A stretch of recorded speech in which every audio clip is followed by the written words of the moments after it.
Hey there. You've sent us some really interesting stuff about anger. Know the meaning of anger.txt, and we're excited to dive into this with you. It's in Spanish, by the way, but don't worry, we've got it all translated. And you know what's really intriguing? The text doesn't frame anger as the enemy. It's true. The text argues that anger is actually a tool. It's a natural response that helped our ancestors survive. Imagine if our ancestors just sat back every time a predator appeared. Well, we wouldn't be here. Right. We'd be too busy being extinct. The text compares anger to that fight or flight instinct. It's that surge of energy that helps you push through obstacles, even when things get tough. And they use this great example of a mouse in a cage. This mouse keeps running into a barrier trying to get to some cheese.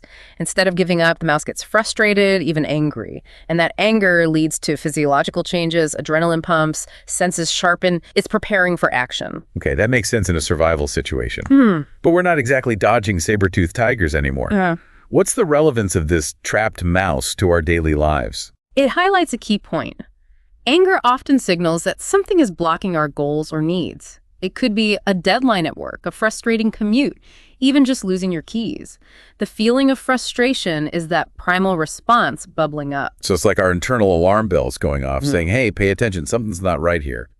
But the text also dives into something called indignation, which feels different from just being annoyed about a parking ticket. Indignation is fascinating because it's uniquely human. It's that anger we feel when we witness injustice, when our moral compass is challenged or someone's rights are violated.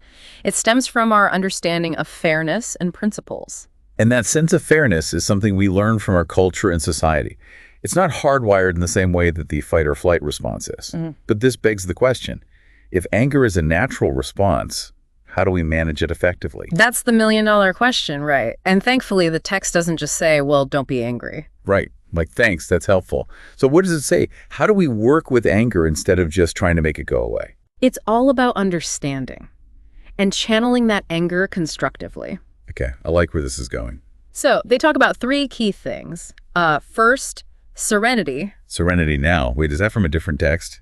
Maybe, but you know what I mean. It's about taking a moment, pausing before reacting. Right. Not sending that email when you're seeing red. Exactly. Second, assertiveness, communicating your needs and boundaries clearly, but respectfully. So it's not about suppressing or exploding. Got it. Less Hulk smash, more thoughtful conversation. But how do we even know what we're really angry about? Sometimes it just feels like a tangled mess. That's where the third point comes in. Identifying the root cause. Why are we actually angry? What need is being threatened? Dee's right, because sometimes, yeah, maybe you just need a snack. But usually it's a bit more complicated than that. Right. And this is where things get interesting. The text suggests we should see anger as a signal, a message from ourselves that something needs attention. Like a check engine light. Exactly. Maybe not an emergency, but something to pay attention to.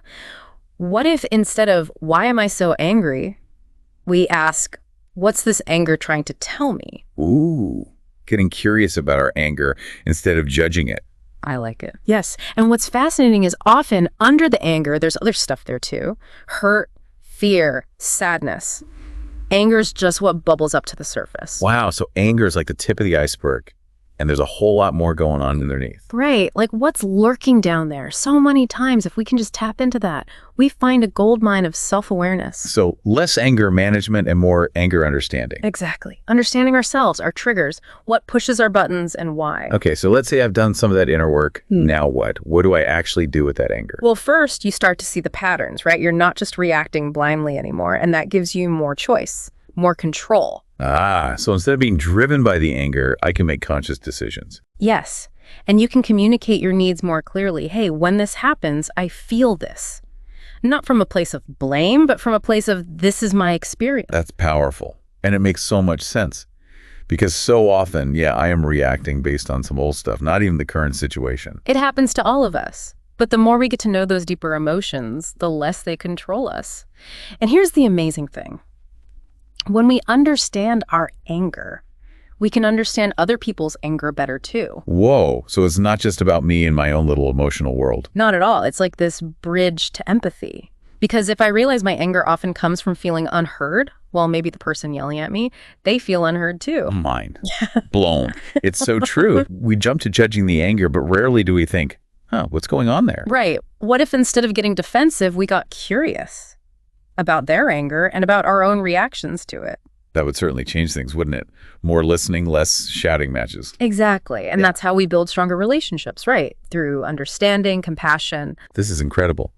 So anger, this thing we often see as destructive, can actually be a force for positive change, both within ourselves and in the world. Absolutely. But only if we're willing to listen to its message. Wow. So much to think about. I feel like we've only just scratched the surface here.